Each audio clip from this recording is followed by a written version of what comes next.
SPTGR SMP Negeri 13 Muko. Yang saya hormati Bapak Ibu guru SMP Negeri 13 dan yang kemudian tidak memperpanjang kalimat, kita langsung saja pada Ibu Emidawati SPTGR untuk menyajikan hasil tugasnya. Pada Ibu Emida kami persilakan yang kasihkan.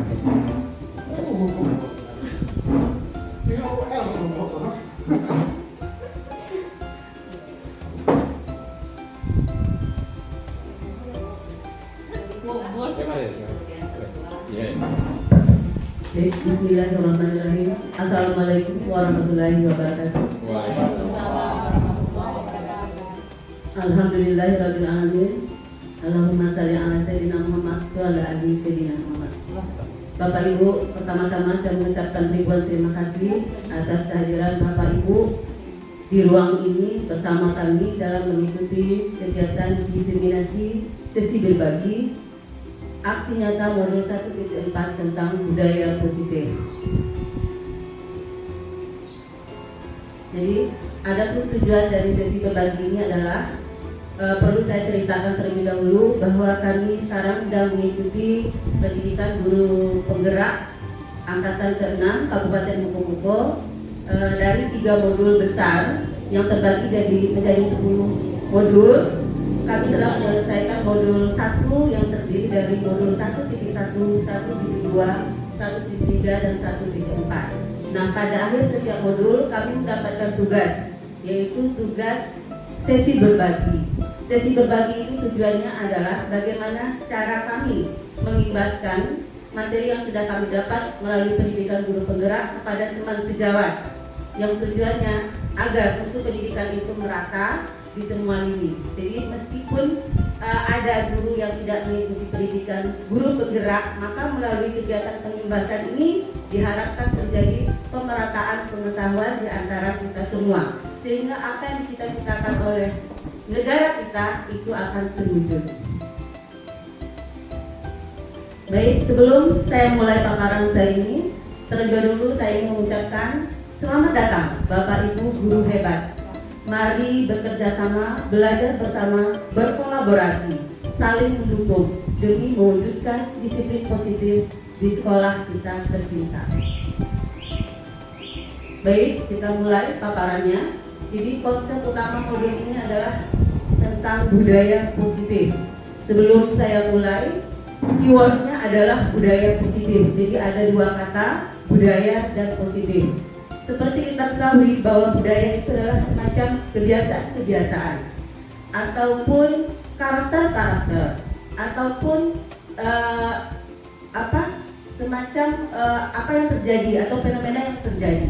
Sedangkan positif itu sendiri adalah nilai-nilai kebajikan, nilai-nilai yang mulia, nilai-nilai yang baik.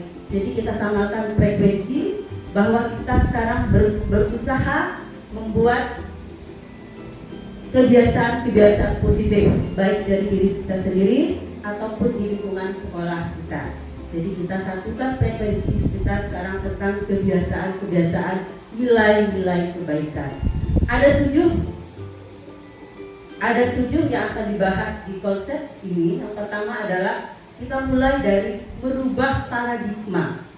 Tanpa merubah paradigma maka budaya positif sulit diterapkan. Yang kedua, kita memahami apa itu disiplin positif. Kemudian motivasi perilaku itu apa. Jadi seseorang berperilaku itu apa sih motivasinya. Kemudian motivasi perilaku itu sebenarnya didasari oleh karena kebutuhan. Maka kita juga akan membahas nanti kebutuhan dasar manusia. Kemudian posisi kontrol restitusi. Kemudian selanjutnya keyakinan kelas. Dan yang terakhir adalah melaksanakan segitiga restitusi. Baik, kita mulai dengan merubah paradigma. Sebelum kita merubah paradigma, kita harus tahu dulu paradigma itu apa. Jadi paradigma itu adalah cara pandang. Maka yang perlu kita ubah terlebih dahulu adalah cara pandang kita. Yang pertama, konsep pendidikan menurut Bapak Ki Hajar Dewantara. Di sini kita singkat dengan KHD, artinya adalah Bapak Ki Hajar Dewantara, bahwa dalam filosofinya dia menyatakan bahwa pendidikan itu ibarat petani. Kita perhatikan ada dua gambar di sana. Yang sebelah kiri itu pendidikan sedang berlangsung, yang sebelah kanan adalah gambar seorang petani. Apa hubungannya antara dua gambar itu? Jadi pada yang sebelah kanan gambar petani, bahwa petani hanya dapat memberikan pupuk, membersihkan, menyemai, kemudian membuang hama, menghindari dari makanan hasilnya dari burung dan sebagainya. Tetapi seorang petani tidak dapat mengubah tanaman itu, misalkan itu tanaman padi, tidak dapat mengubah tanaman padi menjadi jagung, ataupun padi itu menjadi kentang sesuai yang dia inginkan. Artinya apa? Sekolah pun demikian. Kita tidak mampu merubah kodrat anak, tetapi yang kita mampu adalah berusaha memperbaiki lakunya, memperbaiki keadaannya. Jadi kita tidak mengubah. Misalkan ada anak yang kodratnya suka berbicara, maka kita tidak mampu mengubahnya menjadi orang yang pendiam. Jangan paksakan. Tapi apa yang dapat kita lakukan? Bagaimana dia menjadi pembicara? Kata-kata yang keluar dari mulutnya bermanfaat. Bagaimana kita membuat dia sukses menjadi pembicara? Entah itu sebagai seorang penceramah, entah itu sebagai seorang narasumber dan sebagainya. Sekali lagi kita tidak dapat mengubah kodratnya. Jadi jangan pernah bermimpi kalau anak yang pemalu itu tiba-tiba kita ubah, kita sulap menjadi pemberani. Itu tidak mungkin. Kita hanya mampu memberikannya pengetahuan, pengalaman dan pendidikan, sehingga rasa malunya tadi itu berubah menjadi rasa percaya diri. Tapi kodratnya tetaplah dia seorang yang pemalu. Itu yang perlu kita ubah. Lanjut. Jadi sebenarnya perlu kita ketahui bahwa anak-anak kita yang datang ke gerbang sekolah kita bukanlah selembar kertas kosong yang boleh kita isi sesuka hati kita, yang boleh kita tulis semau kita sesuai keinginan kita. Tetapi mereka yang datang adalah mereka ibarat kertas yang sudah ada coretannya, berupa garis-garis buram ataupun samar. Nah, tugas kita adalah bagaimana menumbuhkan, memperjelas garis-garis yang samar tadi, bakat-bakat yang belum terlihat menjadi luar biasa hasilnya. Jadi itu, jadi sekali lagi ubah paradigma kita bahwa mereka bukan kertas kosong yang boleh semau kita tulis, yang boleh semau kita arahkan, kita buat dia jadi apa, tidak bisa. Jadi mereka sudah ada kodrat. Itu yang pertama, paradigma pertama. Kita lanjut, ini juga masih tentang paradigma. Mari kita bermain dulu. Saya mohon untuk mungkin Ibu Lela dengan Ibu Deni tampil ke depan.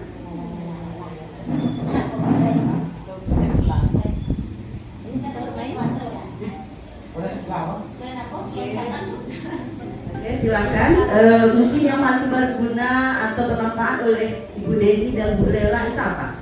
Bu Lela. Oke, kita berebut sesuatu aja ya. Karena HP itu sekarang menjadi sesuatu yang sangat bermanfaat, yang tidak boleh diketahui oleh siapapun karena banyak rahasia di sana. Oke, silakan Bu Deni mencoba memperebutkan, meminta entah dengan cara apapun kepada Bu Lela, dan Bu Lela menganggap ini tidak boleh diberikan kepada siapapun. Silakan Bu Lela. Jadi konsepnya itu. Oke, silakan. Bu Lela.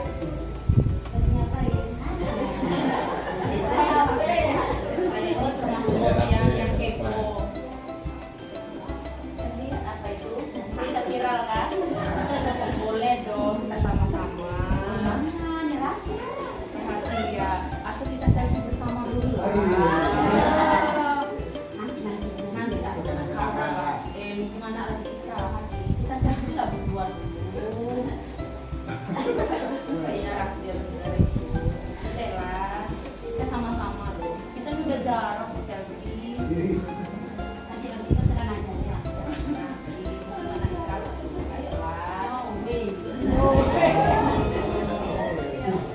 Baik, cukup. Oke, terima kasih. Tepuk tangan, silakan dulu.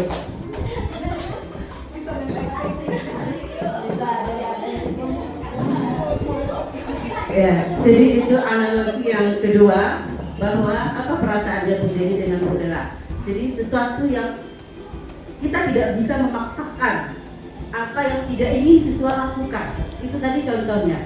Artinya kita tidak bisa mengontrol hidup orang lain. Bahwa kontrol itu ada pada diri sendiri. Sama seperti murid kita, bahwa kita tidak akan bisa memaksa dia melalui peraturan apapun, kebijakan apapun, ketika memang anaknya tidak mau melakukan itu. Gitu ya. Next. Jadi sekarang berdasarkan dua analogi itu, berdasarkan filosofi dan berdasarkan permainan yang kita lakukan, mari ubah cara pandang. Yang pertama, bahwa kebutuhan kita berbeda.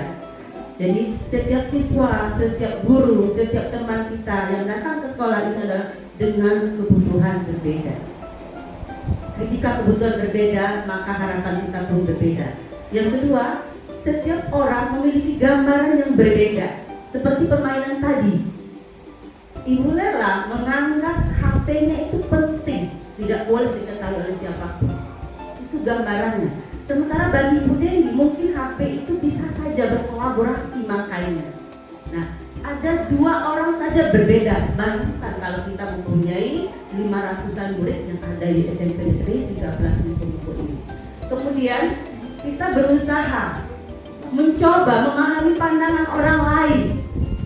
Jadi bukan kita yang minta dipahami, kita lah yang memahami, mencoba memahami pandangan-pandangan orang lain. Kemudian yang keempat, paradigma yang harus kita ubah. Semua perilaku itu punya tujuan, termasuk itu perilaku yang tidak baik. Jadi anak-anak yang melanggar aturan pasti ada tujuan. Itu yang perlu kita ubah. Kemudian tidak ada yang bisa mengontrol diri kita, termasuk kita tidak bisa mengontrol diri orang lain, termasuk anak-anak. Meskipun orang dewasa punya peran penting mengontrol anak-anak, tetapi sesungguhnya kita tidak dapat mengontrol mereka. Itu. Kemudian kolaborasi dan konsensus. Konsensus itu semacam konsekuensi ya, atau kesepakatan yang kita ciptakan akan menghasilkan pilihan-pilihan yang baru. Kemudian kita berpikir menang-menang, apa maksudnya? Jadi pada zaman sekarang sudah tidak zamannya kita maju sendiri, sukses sendiri, ubah pola. Kita harus sukses bersama, berhasil bersama, bahagia bersama. Jadi tidak ada menang kalah. Kita semua adalah harus sukses. Begitupun dengan anak-anak kita. Tidak ada anak yang tidak pintar, semua bisa mengikuti pembelajaran. Tidak ada anak-anak yang gagal, semuanya bisa berhasil. Kita ubah pola kita. Mungkin itu landasan kita masuk ke budaya positif. Kita lanjutkan. Yang kedua apa itu disiplin positif? Jadi disiplin positif analoginya seperti ini. Misalkan kita tadi upacara bendera. Ada satu anak atau beberapa anak yang benar-benar siap, dia hikmat mengikuti upacara bendera. Sebenarnya dia bukan takut dengan gurunya, takut dipanggil Bapak Sumarni, bukan. Takut dengan aturan, takut diletakkan di bagian khusus, bukan. Tetapi mereka karena meyakini bahwa upacara itu harus dilaksanakan dengan hikmat. Ada rasa penghormatan terhadap negara, ada rasa disiplin di sana. Itulah yang disebut dengan disiplin positif. Disiplin yang munculnya dari diri sendiri bagi anak itu karena apa? Karena nilai-nilai kebaikan yang mereka yakini. Seperti tadi, ada disiplin, ada rasa cinta dengan tanah air, nasionalisme. Jadi ada atau tidak ada peraturan atau guru yang melihat di depan, mereka tetap berdiri tegak saat upacara bendera. Jadi disiplin positif adalah disiplin yang datangnya dari diri sendiri, yang motivasinya, penyebabnya adalah secara intrinsik atau internal, datang dari dirinya sendiri, bukan karena aturan ataupun kebijakan, bukan karena hukuman ataupun karena imbalan, akan mendapatkan juara, akan mendapatkan apa itu. Jadi itu tentang disiplin positif. Lanjut. Nah, Disiplin positif tadi setidak-tidaknya mempunyai tujuan yang mulia sesuai dengan tujuan pendidikan nasional kita, yaitu mewujudkan profil pelajar Pancasila. Jadi anak itu setidak-tidaknya mempunyai kebajikan-kebajikan yang ia yakini. Yang pertama, dia harus mandiri, punya nilai-nilai kemandirian. Tidak ada anak yang bisa datang ke sekolah tanpa nilai kemandirian. Contohnya, makan di rumah itu nilai kemandirian.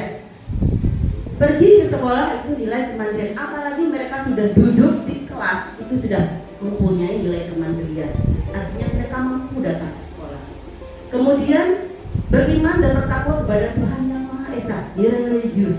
Ketika mempunyai nilai religius, maka semua lini kehidupan siswa kita akan baik karena dia ada Tuhan, ada kepercayaan.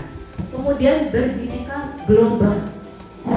Jadi dia punya pandangan yang luas, lalu bergotong royong, tidak mau sendiri-sendiri, bahwa kita bersama.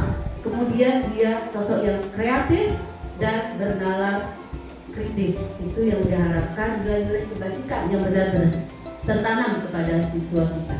Lanjut.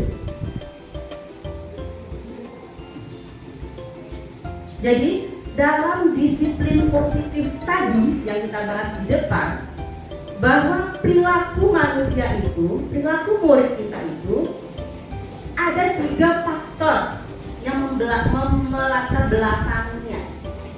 Jadi ada 3 lensa, ada 3 pemetaan perilaku anak kita. Yang pertama, bisa saja perilaku itu muncul karena menghindari ketidaknyamanan akibat hukuman. Jadi mereka diam saat upacara karena takut hukuman. Ini motivasi level terendah dari seseorang. Bisa saja gurunya, misalkan kalau kita bawa ke guru datang tepat waktu itu karena takut. Nanti dalam pembinaan oleh kepala sekolah saya disebutkan. Maka ini level terendah motivasi perilaku kita. Lalu motivasi perilaku kedua adalah lebih tinggi setingkat. Tetapi motivasi ini juga tidak baik karena juga bersifat eksternal, artinya datang dari luar. Apa itu? Yaitu ingin mendapatkan imbalan atau penghargaan. Misalkan wali kelas itu mengiming-imingi, nanti siapa yang dia saat upacara bendera, maka ibu akan berikan nilai B di pelajaran A misalkan. Nah, ini juga bukan disiplin positif yang diharapkan. Jadi ada imbalan yang diharapkan. Sama seperti kita. Mungkin Ibu L itu datang ke sekolah ini mengharapkan jadi jabatan apa? Seperti itu.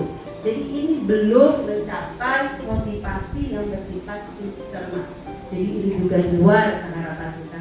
Dan yang paling kita harapkan adalah motivasi yang ketiga, yaitu apa yang kita lakukan adalah kita hanya ingin menghargai diri kita sendiri atas keyakinan nilai kebajikan yang ada pada diri kita.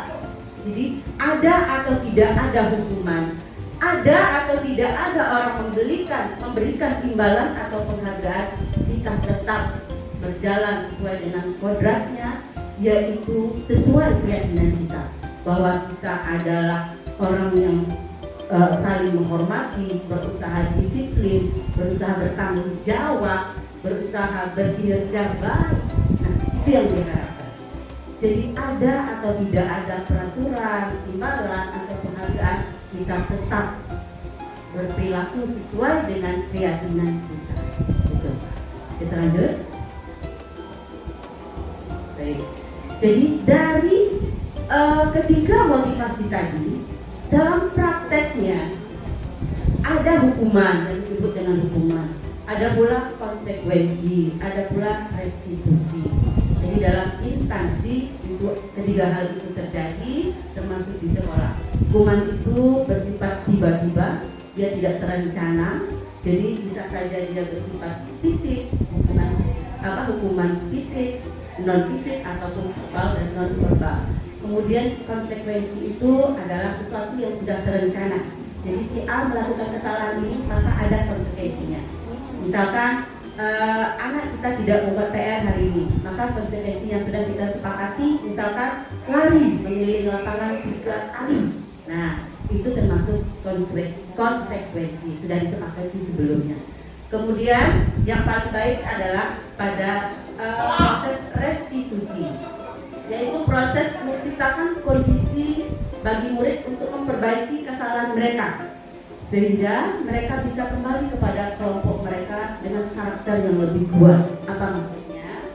Jadi seseorang yang melakukan kesalahan sebenarnya mereka berada pada fase gagal. Dia merasa dia gagal sebenarnya. Maka upaya kita adalah membangkitkan kegagalan itu menjadi fase sukses, sehingga mereka datang ke teman-teman mereka itu bukan dengan rasa rendah diri, bukan dengan rasa malu, tapi dengan sesuatu yang lebih berguna. Ada nilai-nilai kebajikan yang dapat dia terima. Lanjut. Oke. Jadi pada penerapannya, pada disiplin positif tadi, sebaliknya, sebelum sesuatu itu kita buat peraturan, konsekuensi atau sebagainya, kita sepakati dulu. Sepakati dulu keyakinan kelas. Keyakinan kelas ini adalah kesepakatan yang kita buat secara tertulis ataupun tidak tertulis tentang apa-apa yang perlu kita yakini dalam kelas. Misalkan di papan tulisnya atau di semacam blok di depan kita buatkan semacam poster. Misalkan ada saling menghormati. Kami meyakini bahwa sangat penting untuk menghormati semua orang dan barang milik orang lain. Ketika anak-anak kita sudah sepakati ini dan dibaca oleh anak setiap hari, maka hal-hal itu akan tertanam dalam diri anak. Jadi kita gampang. Oh, ingat keyakinan kelas tentang saling menghormati ataupun bekerja. Kami meyakini bahwa sangat penting untuk mengerjakan segala pekerjaan. Maka tidak akan ada anak yang malas buat PR. Tidak akan ada anak yang bermain-main ketika ini kita sepakati, ini kita budaya. Mungkin terlalu. Nah, kita lanjutkan. Dari motivasi yang muncul, sebenarnya motivasi itu juga dilatar belakangi karena kebutuhan dasar. Jadi kebutuhan dasar manusia itu kebutuhan yang harus dipenuhi dalam hidup anak. Jadi tidak semua anak atau tidak semua kebutuhan ini kita penuhi dalam sekolah ini. Tapi kepada anak-anak yang membutuhkan saja.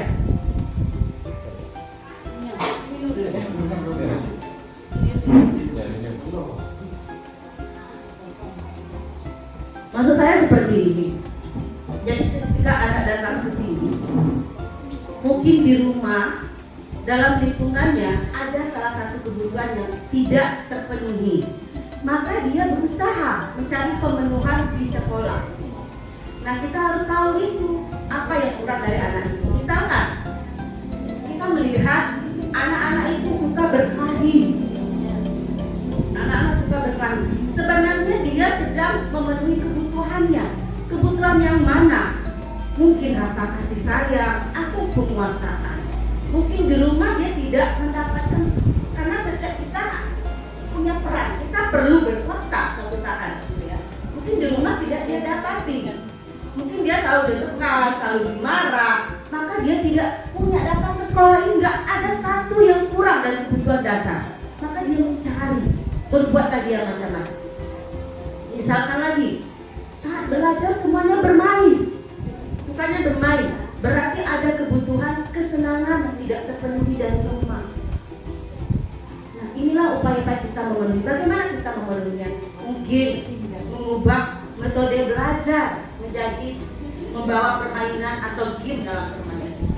Jangan semua anak kita mempunyai terpenuhi kebutuhan dasarnya ini. Tidak. Makanya banyak yang terjadi. Jadi mari kita analisis sebenarnya anak kita itu kebutuhan yang kurang itu apa? Gitu ya. Ingat, Bu, apakah itu terlalu sulit memenuhi 5 kebutuhan? Tidak. Kita hanya perlu memenuhi kebutuhan yang mereka butuhkan. Tidak semuanya. Kita lihat, oh anak saya butuh kebebasan. Atau yang paling parah, dia butuh bertahan hidup. Bertahan hidup itu bukan hanya makan.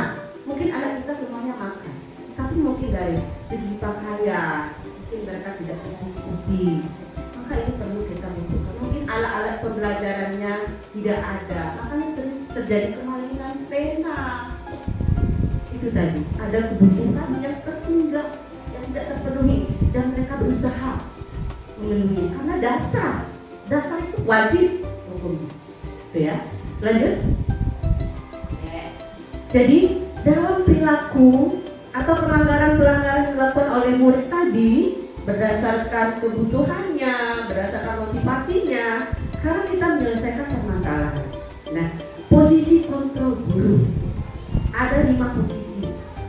Kita renungkan sendiri kita posisi di mana dan paling sering itu di posisi berapa. Yang jelas tujuan dari pendidikan guru penggerak ini kita berada di posisi yang kelima, yaitu bagian manajer. Kita lihat ada posisi pertama, nomor wahid itu balik lagi Bu Ika. Posisi penghukum, kita bertindak sebagai pemberi penghukum, kemudian kita bertindak sebagai orang yang membuat rasa bersalah, kemudian kita sebagai teman, sebagai pemantau, dan yang terakhir adalah sebagai manajer. Kita bahas satu persatu. Oke, posisi guru pertama. Ini guru pertama ya. Harusnya kita di posisi yang kelima. Anggaplah di tahun pertama guru pertama, tahun kedua mengajar, mungkin kita di posisi kedua dan seterusnya. Kita selalu berprogres menuju ke posisi kelima. Kita lihat posisi pertama itu penghukum. Kita renung sendiri kita berada di mana ya. Tindakan yang sering kita lakukan adalah marah dengan kejamnya, mengkritik, menyakiti, membentak. Pokoknya setiap kekerasan kita menunjuk-nunjuk, kita membentak-bentak atau mengangkat-angkat anak roh gitu, untuk marah dan kejam. Nah itu kita di posisi pertama. Kemudian perkataan kita apa saat itu yang sering terjadi? Awas kamu ya, saya panggil orang tua kamu. Awas kamu ya, dapat nilai 0 kamu, nggak naik kamu, tahu rasa kamu, nggak lulus kamu. Nah ini kata-kata yang kita keluarkan. Kemudian akibatnya ke murid itu apa? Ada akibatnya. Murid tidak peduli dengan gurunya, bukan hanya satu guru, lingkungan semuanya, dan tidak peduli dengan tugas-tugas sekolah. Lalu apa yang ada dalam pola anak, perilaku anak itu yang paling penting. Dia pasti melanggar lagi karena dia melawan. Jadi dia mengulang perbuatan itu karena dia melakukan perlawanan. Jadi percuma atau tidak? Percuma. Tenaga habis, anak nggak ada hasilnya, anak tetap mengulang. Karena tadi ini kasih motivasi ekstrinsik atau dari luar. Jadi meskipun dia tidak berpola ini, meskipun dia nanti berubah, tapi perubahannya karena takut dihukum. Kemudian kita pindah ke guru pas tingkat yang kedua, yaitu suka membuat orang itu merasa bersalah. Dia itu lebih mendekat ke siswa seperti ini, pelan, lembut, nggak marah-marah, nggak bentak-bentak, ngomong aja, mendiamkan. Kamu tahu nggak? Ibu tuh kecewa sekali sama kamu. Coba bayangkan orang tua kamu kalau tahu kerja kamu diserang seperti itu. Anak merasa bersalah kan? Dia tuh lembut, tapi efeknya apa? Murid merasa bodoh, merasa tidak percaya diri. Itu. Dia cemas, khawatir. Nah ini yang menyebabkan ada anak-anak yang kadang lembut berlaku gurunya, lembut, tapi efeknya Bu, nah membuat rasa bersalah. Ini jangan dibiasa. Jadi ini juga tidak boleh. Kita lanjut sebagai teman. Nah ini mungkin kebanyakan dari kita ini posisi ini ya. Ya kita maklum, apalagi wali kelas. Ya. Kamu nggak ini ya? Lakukan demi ibu ini wali kelas kamu loh. Nanti ibu nggak dapat itu guru favorit. Oh lah nanti saya nggak enak. Saya itu wakil kepala sekolah. Nanti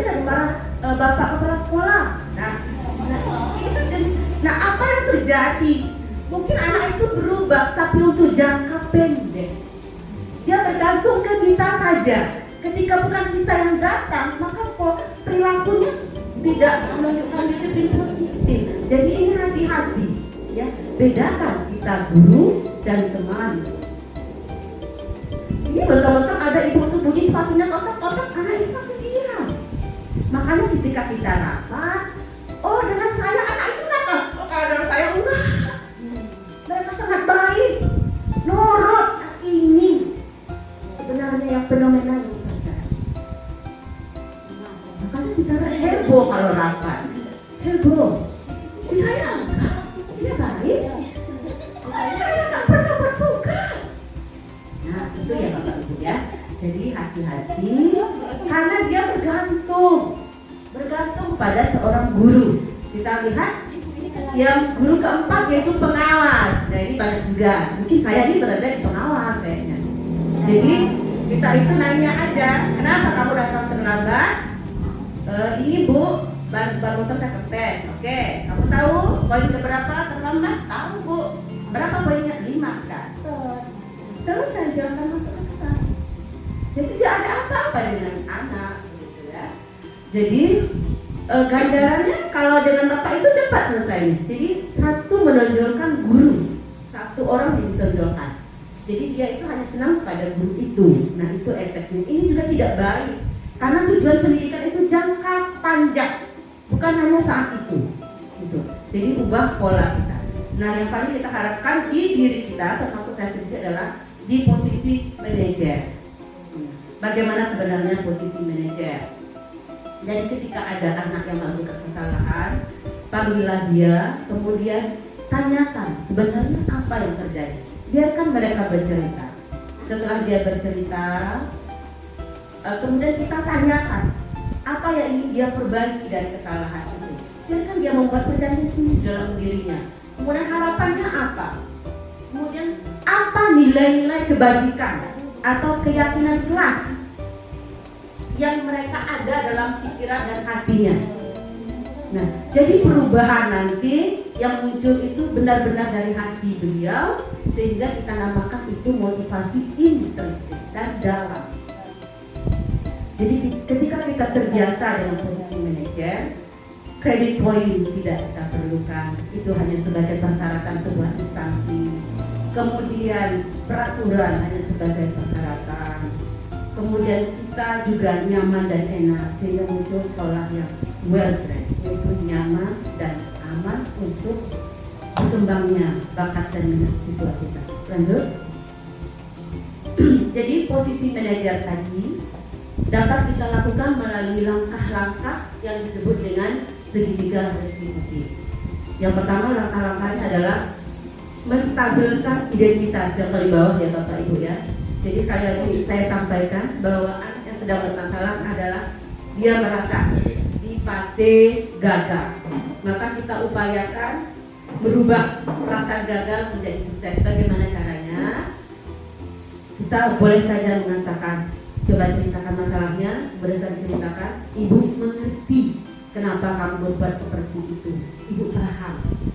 Bahkan ibu dulu pernah seperti itu. Bayangkan bangganya anak. Oh ternyata bukan saya saja yang melakukan kesalahan. Ibu pun pernah. Ternyata ibu tuh berhasil jadi guru. Nah kan begitu polanya. Jadi nggak apa-apa melakukan kesalahan. Sudah itu baru kita validasi. Sebenarnya apa sih kamu melakukan kesalahan tadi? Untuk apa? Di situ berarti kita menanyakan kebutuhannya. Kebutuhannya sudah kita tanyakan. Validasi kesalahan. Saya tadi hanya membela diri. Ia mulai duluan meninju. Maka saya membela diri dong. Oh iya, aku memang harus seperti itu. Itu yang perlu didukung. Dukungan seperti itu. Kemudian setelah divalidasi salahnya, tanyakan. Baik tidak perlakuan kamu tadi. Kembalikan keyakinannya bahwa nilai religiusnya, bahwa saling menghormatinya, bahwa saling gotong royongnya, kemandiriannya. Nanti dia paham sendiri. Oh iya, ternyata tidak benar ya Bu ya. Saya seharusnya bisa ini. Kita sendiri solusi. Oke, kalau kamu sudah menemukannya, kedepannya kamu mau jadi seperti apa nak? Ya Bu, saya tidak akan mengulangnya lagi Bu. Saya lebih sabar lagi Bu. Saya akan bisa mendamaikan teman saya yang sedang berkelahi, Bu. Oke, kalau begitu. Berarti urusan selesai.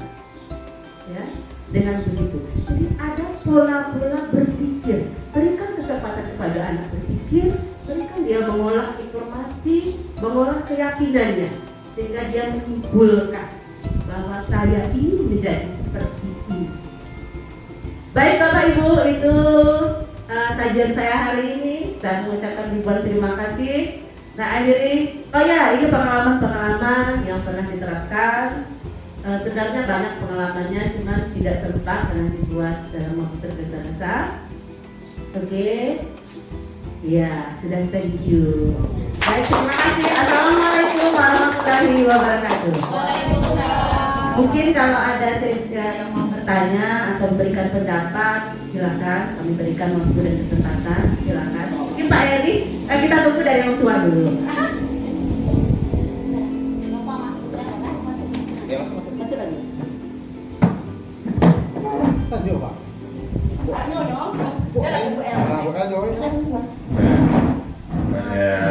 kedua ini yang sudah berikan. Inilah makanya pemerintah itu merubah prediksi lama pada prediksi baru dengan adanya pendidikan merdeka belajar Indonesia. Kenapa? Menurut Ki Hajar Dewantara, kita masih berpedoman pada Ki Hajar Dewantara. Yang diajarkan Dewantara itu adalah filosofi dasar seperti Masa Tatolodo, Imam Perso, Tegulian Dayani. Kita magang di Tegulian Dayani.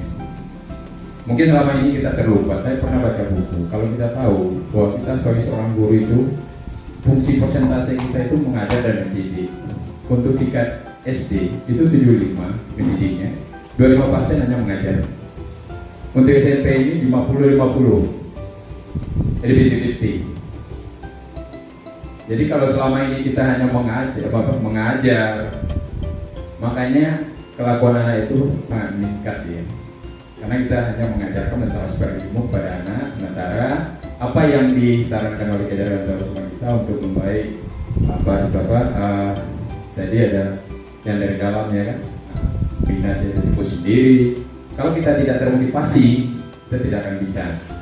Jadi mungkin itu yang kita tinggal. Jadi kalau bagi kita, lalu untuk SMA itu 75 dan 50, 75 dan 25. 75 untuk mengajar, 25 untuk mendidik. Perguruan tinggi itu 100% diberikan pada siswanya, pada mahasiswa.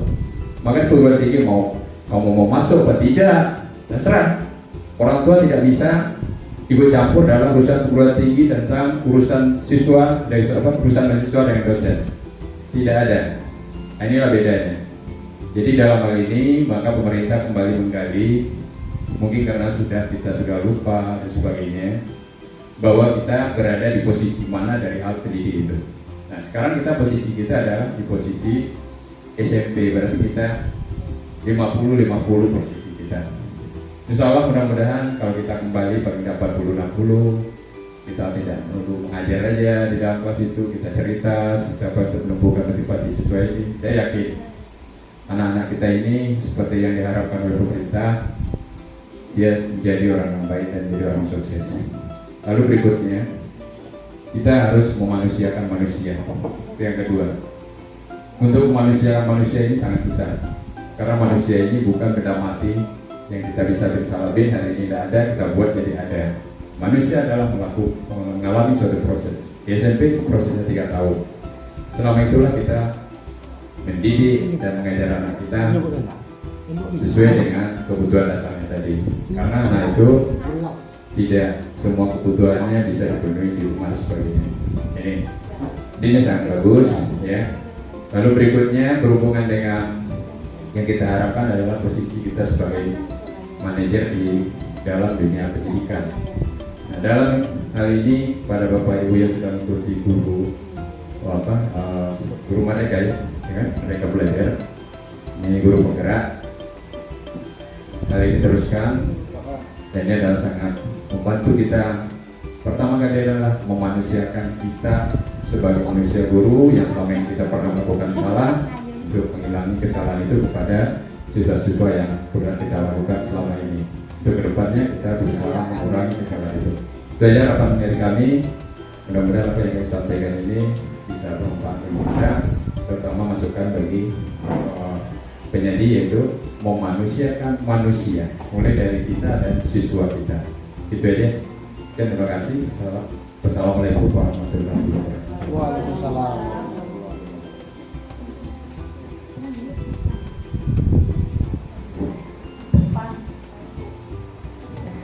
Terima kasih kepada Bapak Tony yang telah memberikan masukan bahwa ada perbandingan konten antara mengajar dan mendidik sesuai singkatannya.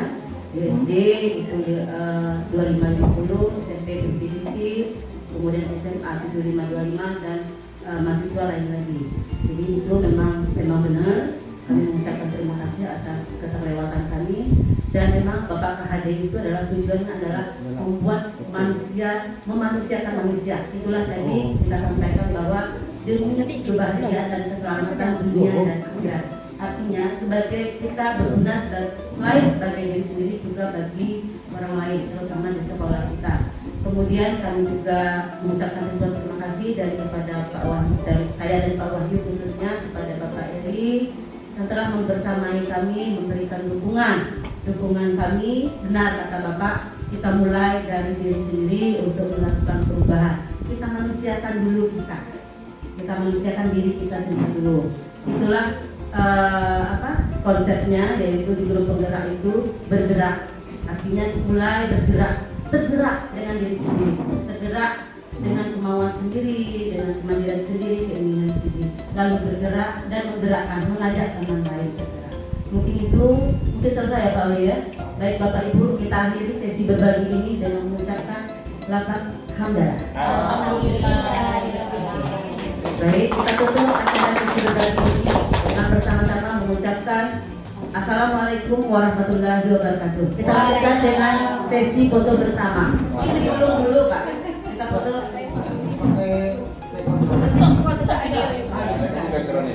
Assalamualaikum warahmatullahi wabarakatuh.